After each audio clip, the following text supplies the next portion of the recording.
Hi, this is George, and you're watching The Return of the King channel. In this video, I'm going to tell you why I believe Joshua is telling the truth, and that the rapture will occur sometime on the Feast of Trumpets, September 23rd to the 24th. The rapture occurring on the Feast of Trumpets should be no surprise to anyone familiar with the 7 feasts of the Lord. The first 4 feasts were fulfilled in the spring by Christ's first coming. The last 3 will be fulfilled by his second coming. The next feast in line is the Feast of Trumpets. It's also known as the feast where no one knows the day or the hour. It's the only feast of the 7 that begins on the first day of the month. At the time of Christ, the first day of the month began with the sighting of the first thin sliver of the crescent moon in the evening. If the moon was too close to the sun, or if the sky was hazy, the moon would not be seen on the expected day. The 2 witnesses would then wait until the next evening. Once the moon was sighted, they reported it to the Sanhedrin, and the first day of the month was proclaimed. The Feast of Trumpets is the only feast to fall on that first unknown day. That's why it is called the feast where no one knows the day or the hour. Now, anyone can make up a story saying, God told me this or God told me that. I've watched plenty of videos where that seems to be the case. But what makes Joshua's experience compelling is how and when Jesus tells him the story of his coming in 2025 for the church. I'll give you a quick overview, and then we'll dig into the details. 3 eclipses tell the story of judgment coming, not just to America, but to the whole world. The first eclipse of 2017 and the one of 2024 cross paths in an area known as Little Egypt. In 2016, Jesus tells Joshua that he is to announce to the world the soon-coming king. In 2015, the blood moon tetrad had just completed, sparking interest in their meaning and the return of Christ. Then, in 2017, Jesus tells him something perfectly synced with the Revelation 12 sign, completed on September 23rd, 2017. In a vision, Joshua is taken to the throne room. Jesus is seated on the throne, mist surrounding the throne. Sounds of war all around, and Jesus says, I'm coming soon. In Revelation chapter 12, the dragon wages war to prevent the rapture, but he fails, defeated by Michael and his angels. What else happened in 2017? The first of 3 eclipses across America on August 21st, 2017. In 2018, Jesus tells Joshua, there will be no World Cup in 2026. Life will not be business as usual for the left behind. Jesus was speaking in a coded way, just as he did with Peter, sending him to the sea to find a coin in the mouth of a fish to pay the temple tax. The symbol of the Christian is the fish, and Christ himself will pay the price to redeem the Christian. 11 of the World Cup games will occur in America. America has a role to play in the coming of the antichrist. The Exodus was an escape from Egypt, and it is a foreshadowing of the rapture. Egypt symbolizes the world. Then again in 2018, Jesus appears to Joshua, not in a dream, but physically, and says, from the time Israel became a nation in 1948, there will be 77 years to the Exodus. He used the word Exodus, but he was speaking of the rapture. The Exodus is symbolic of the rapture. America is symbolic of the world. And the paths of these 2 eclipses intersect in an area known as Little Egypt. This is a timeline of the rapture, starting with the blood moon over Jerusalem and ending with Christ's return on Yom Kippur 2032. Surrounding Christ's return is a blood moon tetrad. Very prophetic, as blood moon tetrads have appeared just after Israel's rebirth in 1948 and during the retaking of Jerusalem in the Six-Day War of 1967. And now another blood moon tetrad appears at the end of the tribulation, the time of Jacob's trouble, Israel's trouble. By the end, the nation of Israel will come to see that Jesus is their Messiah. Zechariah 12:10. And I will pour out on the house of David and the inhabitants of Jerusalem a spirit of grace and pleas for mercy, so that, when they look on me, on him whom they have pierced, They shall mourn for him, as one mourns for an only child, and weep bitterly over him, as one weeps over a firstborn. During the tribulation, a total solar eclipse will appear over Luxor, Egypt. This eclipse has everything to do with America's role in bringing the antichrist to power. 620 days later, another connection to Egypt will appear. On Friday, April 13, 2029, the asteroid named after the Egyptian god of chaos and destruction will appear. Tom Horn, in his book The Messenger, was given a dreamlike vision of an asteroid impacting the Earth. When he awoke, he heard the word Apophis. This date, the 13th, also points to America. How many colonies did America begin with? Why was the 4th of July chosen as Independence Day? Why does the number 13 appear 13 times on the Great Seal of the United States? The deification of the pharaohs in Luxor, Egypt, turning them into gods, has everything to do with the number 13. The eclipse over Luxor occurs 612 days prior to the midpoint of the tribulation. It's at the midpoint that many scholars believe the Antichrist will be possessed, indwelt by Satan himself, deified, turned into a god, just as the pharaohs were at Luxor, Egypt. The structures found at Luxor, required in the satanic rituals to deify the pharaohs, have been recreated in Washington, D.C. and in the Vatican. The obelisk and the dome building. The obelisk, called the shaft of Baal, the shaft of the devil, his reproductive organ, is associated with the number 13. Was the United States designed to produce the Antichrist? David Bay of Cutting Edge Ministries believes so. America was designated as the new Atlantis that would lead the world to the Antichrist. The original national bird envisioned by our Masonic leadership in the late 1700s was not the American eagle, but the phoenix bird. This historic fact strongly suggests that at the right moment in world history, with the world entering through the portals of the kingdom of Antichrist, America might suddenly be immolated in fiery flames, burning to the ashes. Out of these ashes, the new world order would arise. Not surprising, the phoenix bird originates from ancient Egyptian mythology. It's always associated with rebirth and renewal. 33rd degree Freemason, Manly P. Hall, author of the book The Secret Destiny of America, first published in 1944, said this about America. Not only were many of the founders of the United States government Masons, but they received aid from a secret and august body existing in Europe. This body helped them establish this country for a peculiar and particular purpose, known only to the initiated few. The Great Seal is the signature of this exalted body, unseen and for the most part unknown. And the unfinished pyramid on its reverse side is a trestle board, setting forth symbolically the task, the accomplishment, to which the United States government was dedicated from the day of its inception.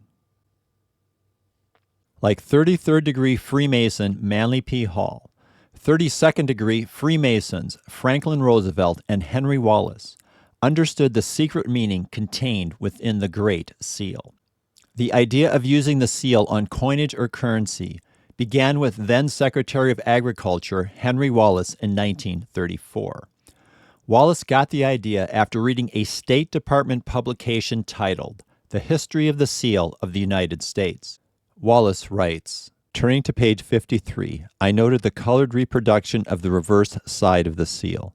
The Latin phrase Novus Ordo Seclorum impressed me as meaning the New Deal of the ages.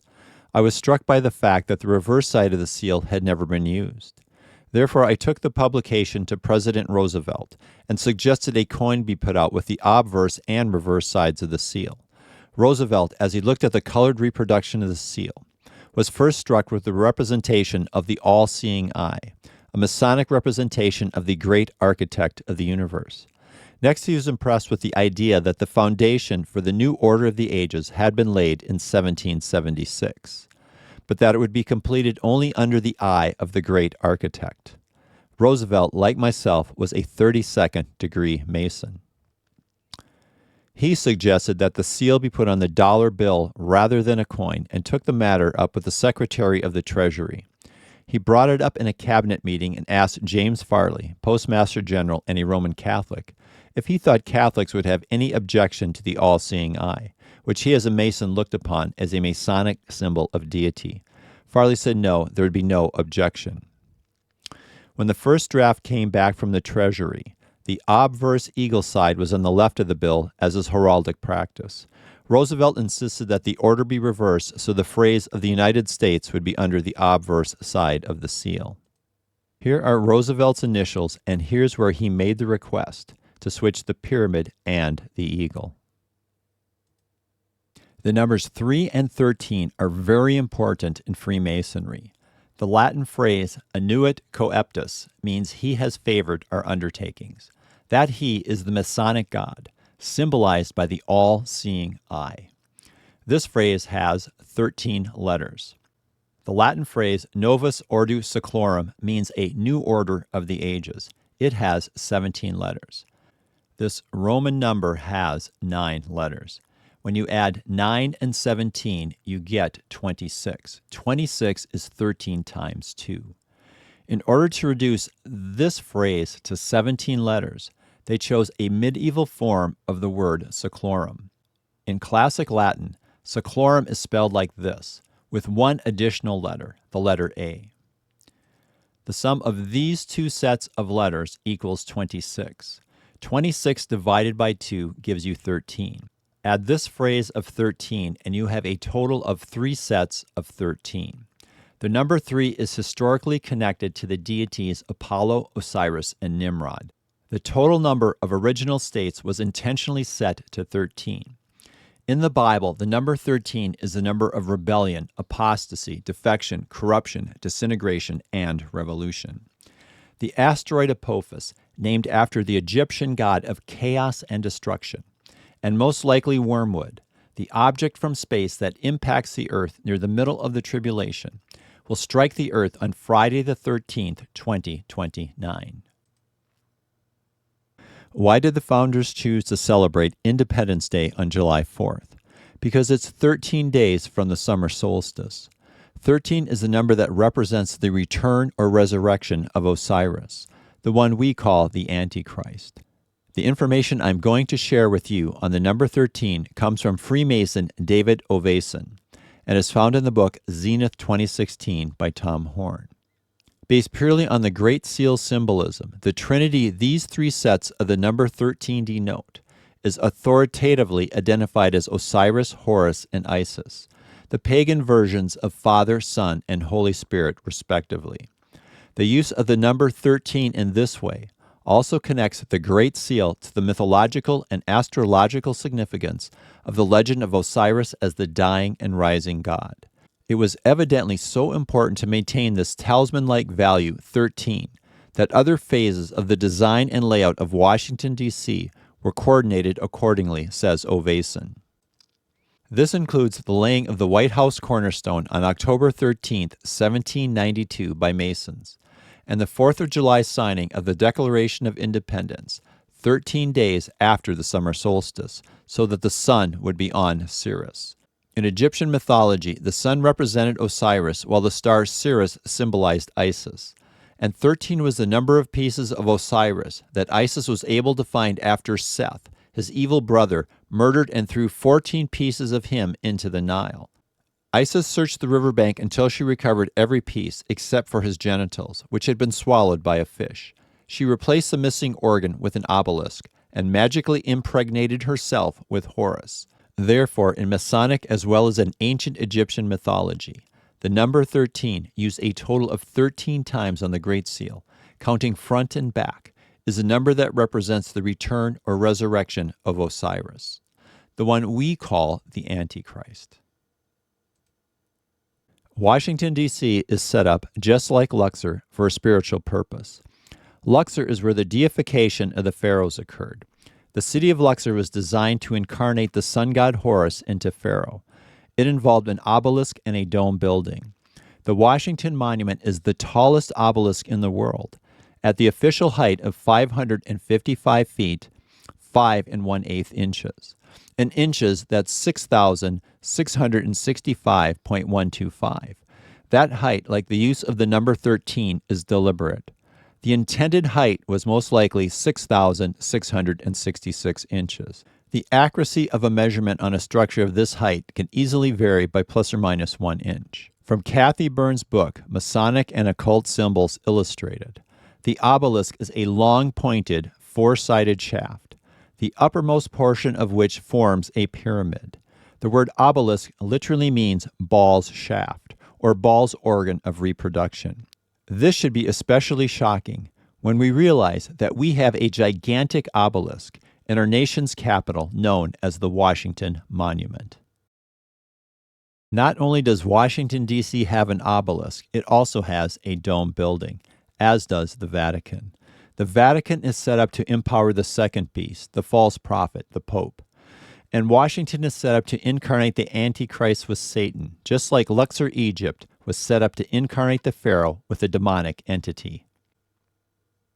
On August 2nd, 2027, a total solar eclipse will appear over Luxor, Egypt. Luxor is centered in the band of totality. This eclipse will be one of the longest solar eclipses of the 20th and 21st centuries. At Luxor, it will last for 6 minutes and 22 seconds.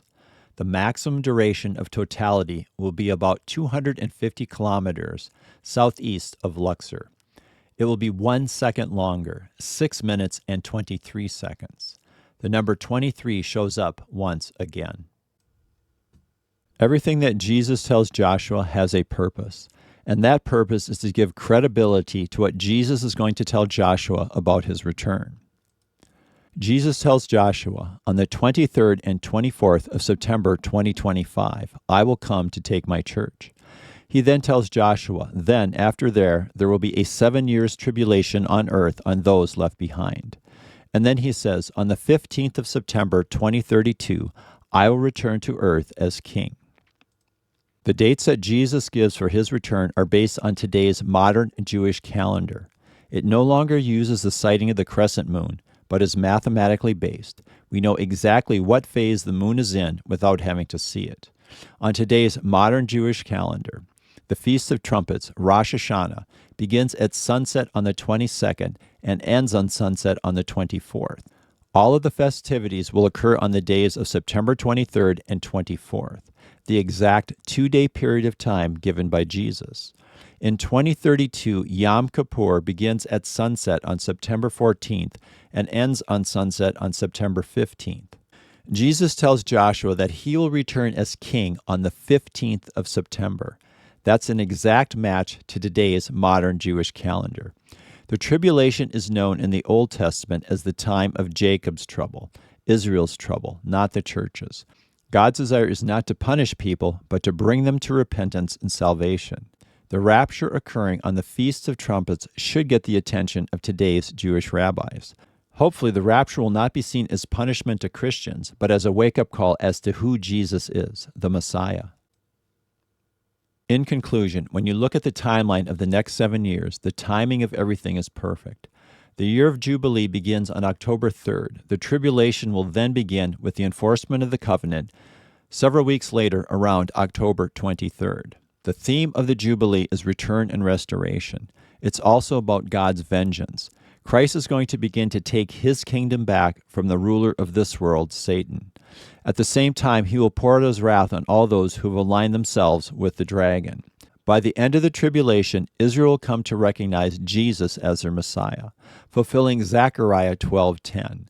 And I will pour out on the house of David and the inhabitants of Jerusalem a spirit of grace and supplication. They will look on me, the one they have pierced, and they will mourn for him as one mourns for an only child, and grieve bitterly for him as one grieves for a firstborn son. We're going home soon, church. Thanks for watching.